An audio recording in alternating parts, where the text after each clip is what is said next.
って言うなよ。絶対言う。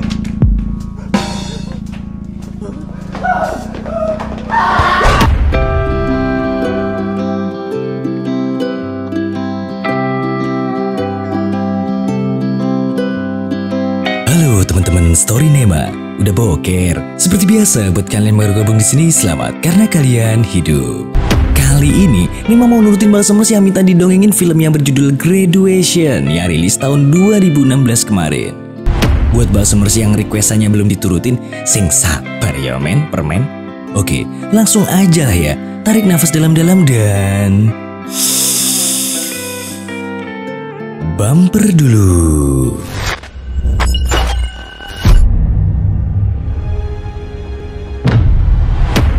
Di awal film, kita diperlihatkan dengan seorang dedek gemes bernama Izumi, di mana dia masih tertidur di dalam kelas saat jam sekolah telah berakhir.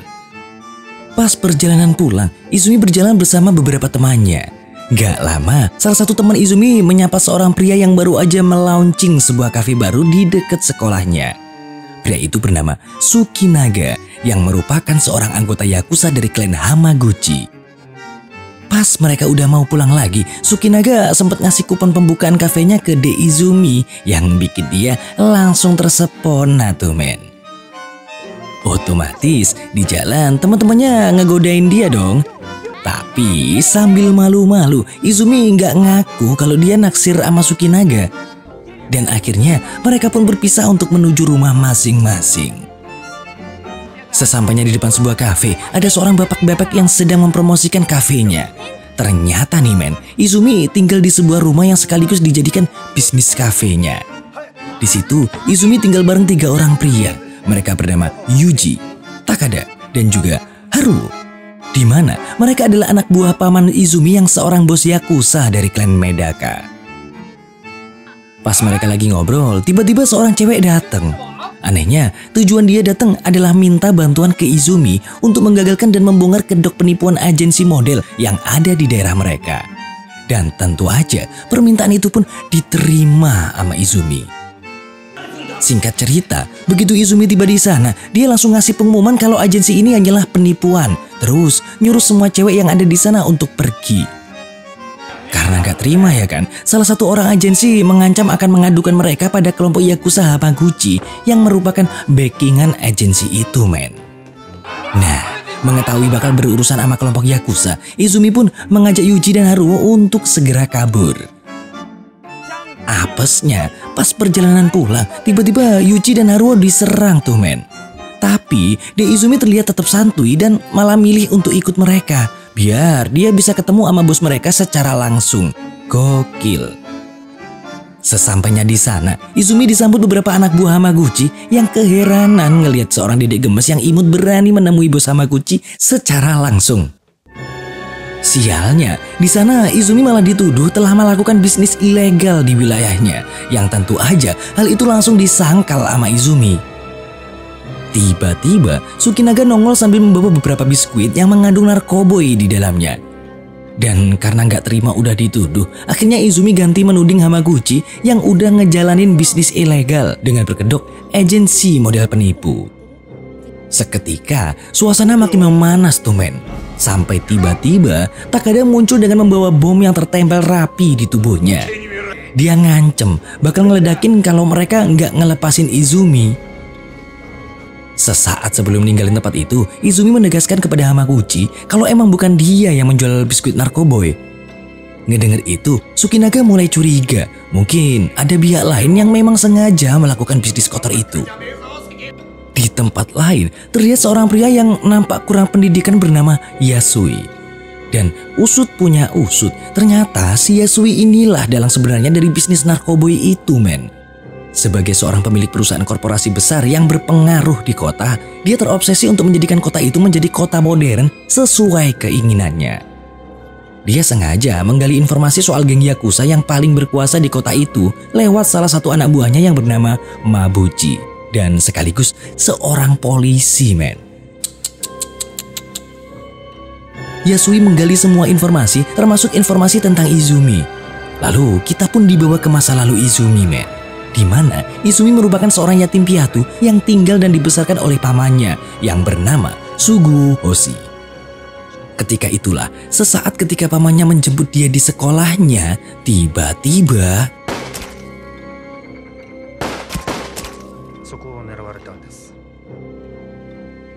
setelah pamannya meninggal, barulah dia tahu kalau pamannya adalah seorang pemimpin Yakuza dari klan Medaka. Dan karena Izumi masih memiliki garis keturunan dari pamannya, dia pun kemudian diangkat menjadi pemimpin Yakuza klan Medaka untuk menggantikan pamannya. Lalu, misi pertamanya adalah membalas dendam atas kematian pamannya pada kelompok yang diduga telah membunuh pamannya itu. Kembali ke masa kini, terlihat Izumi lagi minta tolong ke temannya untuk mengumpulkan informasi soal peredaran narkoboy di wilayah itu. Dan dari informasi yang didapat, ternyata biskuit narkoboy emang beneran udah nyebar di wilayah itu, men. Mereka pun segera pergi ke tempat penjual biskuit narkoboy itu berada. Tapi untuk meminimalisir kecurigaan, akhirnya Haruo terpaksa menyamar menggunakan pakaian teman Izumi. Sayangnya, ternyata rencananya gagal, men. Untung aja Izumi dan Yuji segera muncul sehingga membuat situasi menjadi lebih terkendali. Izumi akhirnya berhasil menggali informasi kalau penjual biskuit itu dapat backingan dari klan Yakuza Hamaguchi. Ngedengar itu, Izumi segera lapor tuh ke Mabuchi. Tapi laporan itu ditolak oleh Mabuchi dengan alasan kalau dia lagi cuti. Kampret nggak tuh? Di sisi lain, Yasui yang baru dapat laporan dari Mabuchi segera nyuruh anak buahnya yang bernama Seta, yang juga seorang pembunuh bayaran, untuk mengedarkan biskuit narkoboy sampai di lingkungan sekolah Izumi. Alhasil, biskuit itu pun menyebabkan salah satu siswi di sekolah Izumi jadi kecanduan, men.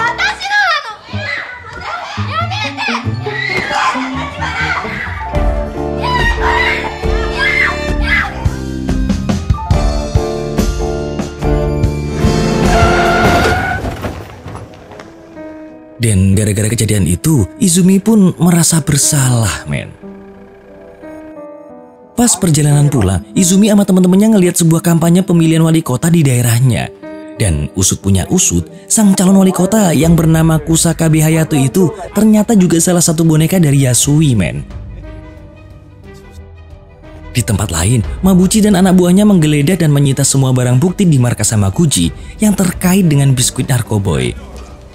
Ketika Hamaguchi protes, tiba-tiba Yasui datang dan langsung menuduh keterlibatan Hamaguchi soal biskuit itu, termasuk kasus tewasnya siswi di sekolah Izumi.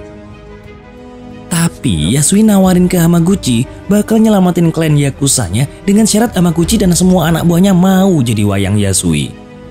Dan kalau Hamaguchi nolak, maka Mabuchi akan terus melanjutkan penyelidikan kasus ini hingga membuat klan Yakuza miliknya dibubarkan oleh kepolisian.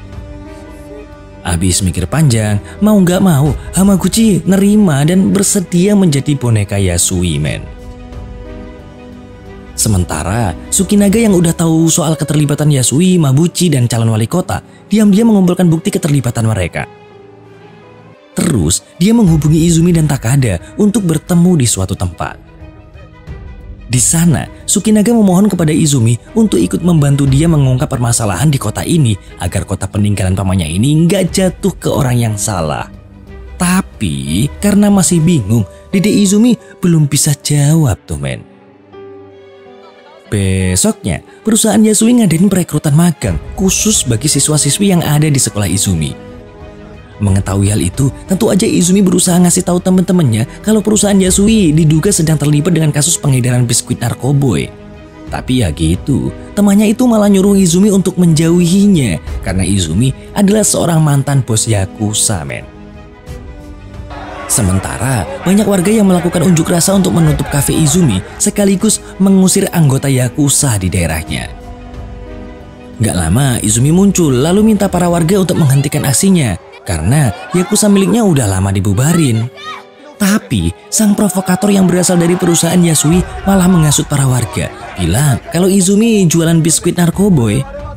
Gak cuman itu, men, bahkan salah seorang antek Yasui pura-pura diserang oleh Takada yang mengakibatkan Takada akhirnya ditangkap Mabuchi atas tuduhan tindakan kekerasan.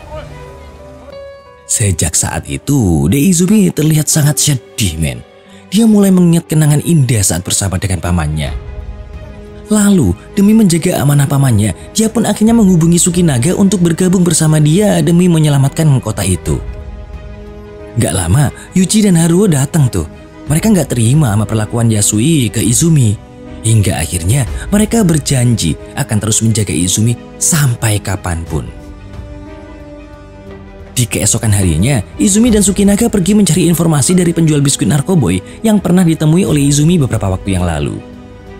Di sana, Izumi merekam kesaksian dari si penjual yang bilang kalau Setalah yang nyuruh dia ngejual biskuit Narkoboy. Sampai tiba-tiba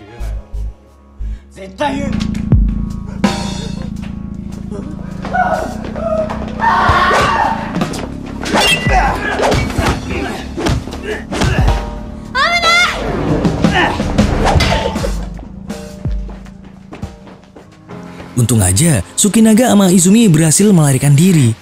Mereka terus berlari sampai akhirnya tiba di sebuah bangunan bekas markas klan Medaka. Di situ mereka menghabiskan waktu dengan ngobrol intim dan mengenang sosok paman Izumi saat beliau masih hidup. Gak lama, Yuji dan Haruo datang. Mereka nyampein kabar kalau pemimpin agensi model penipu udah tewas.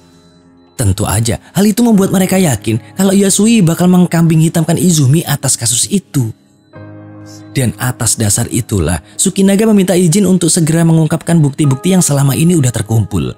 Sedangkan Yuji dan Haruo mencoba meyakinkan Izumi untuk menerima permintaan Sukinaga. Dan di hari itu juga, akhirnya Izumi secara resmi mendirikan kembali klan Medaka, warisan pamannya, sekaligus menerima permintaan dari Sukinaga. Malam harinya nih, Izumi mendatangi sebuah klub tempat Yasui dan para bonekanya berkumpul. Sesampainya di sana, Izumi langsung naik ke atas panggung dan memperkenalkan diri sebagai pemimpin klan Yakuza Medaka generasi keempat. Abis itu, dia langsung memutar bukti rekaman keterlibatan Seta dengan kasus biskuit Narkoboy. Selain itu, dia juga menunjukkan berkas bukti-bukti yang lain kepada para boneka Yasui yang ada di sana. Begitu Izumi mempertanyakan Hamaguchi perihal posisinya sebagai boneka, tiba-tiba Yasui marah, terus langsung mengancam Izumi. Ngelihat itu, Sukinaga berniat menolong Izumi, tapi ternyata Yasui udah mengantisipasi nih men. Bahkan Yuji dan Haruo juga telah tertangkap oleh anak buahnya.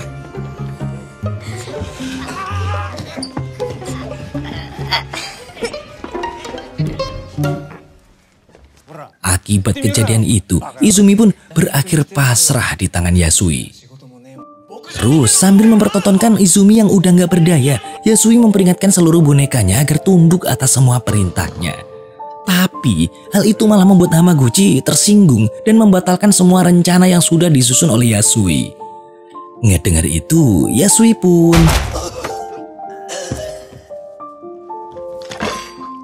setelah kejadian itu, Yasui membeberkan sebuah rahasia besar kalau orang yang telah membunuh paman Izumi adalah Sukinaga. Tentu aja, Izumi pun seketika langsung syok dan kecewa men sama Sukinaga.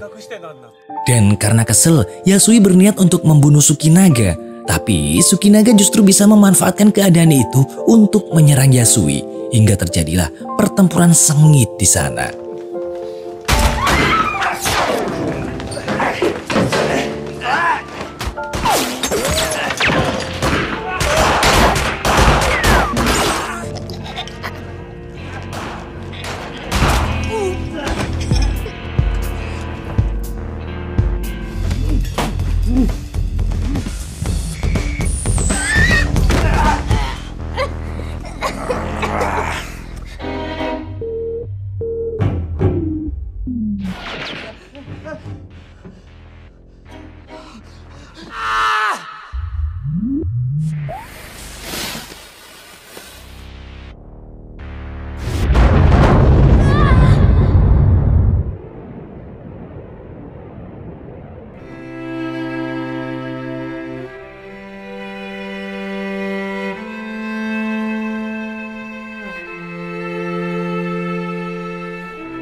Gak lama, Yuji berhasil membuka jalan bagi Izumi untuk melarikan diri. Tapi dia malah tertembak sebagai gantinya.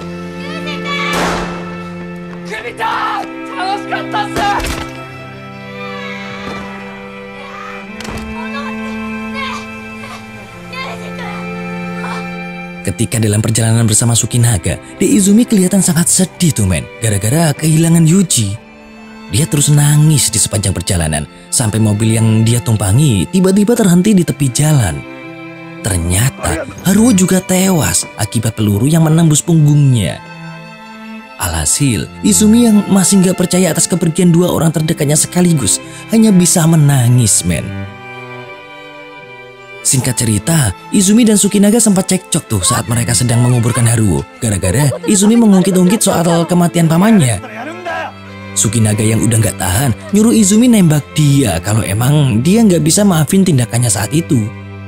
Tapi Izumi malah nembakin pistol itu ke atas untuk meluapkan semua amarah dalam dirinya. Di sisi lain, Takada berhasil kabur dari penjara dan segera menemui Izumi. Akhirnya mereka bertiga pun pergi ke markas Yasui untuk membuat perhitungan. Begitu sampai di tempat itu, mereka langsung dihadang anak buah Yasui yang bernama Seta.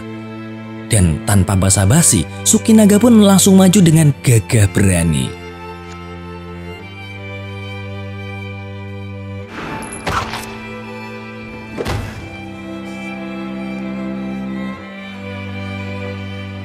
Sementara itu, di sebuah ruangan, Yasui dan para bonekanya lagi ngumpul ngebahas soal bisnis-bisnisnya. Sampai tiba-tiba, Izumi masuk dan ngerusak acara mereka hingga perkelontangan pun tak terhindari.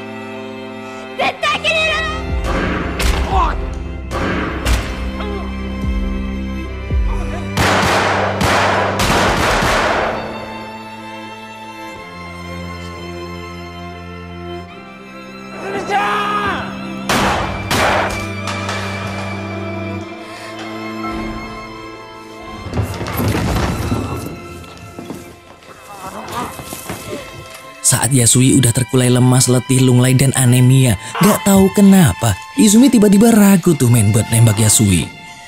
Dan karena menemukan kesempatan, Yasui pun mencoba mengambil pistolnya. Tapi untung aja Sukinaga mampu melumpuhkan Yasui tepat pada waktunya. Dan sebagai hasilnya, Sukinaga pun juga tewas akibat luka-luka yang telah dia terima.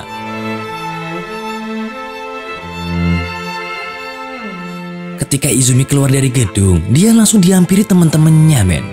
Tapi ternyata polisi udah ngepung tempat itu. Ngelihat kalau Izumi bakal terancam, Takada pun merelakan hidupnya untuk menyerahkan diri ke polisi demi melindungi sang bos imut klan Yakuzanya. Beberapa purnama pun berlalu. Izumi terlihat sedang berziarah ke makam pamannya. Dia menceritakan segala permasalahan hidupnya selama ini di atas makam pamannya. Selain itu, dia juga menceritakan hubungan dengan tetangga di sekitar kafe yang kini semakin membaik. Lalu dia pun pergi untuk tampil di acara kelulusan sekolahnya dengan sangat mempesona. Tamat.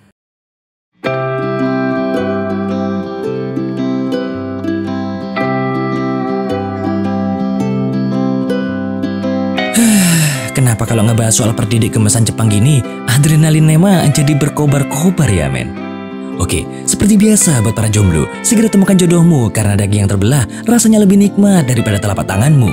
Dan kalau ada yang request film untuk diulas, bisa kalian tulis di komentar ya. Bah.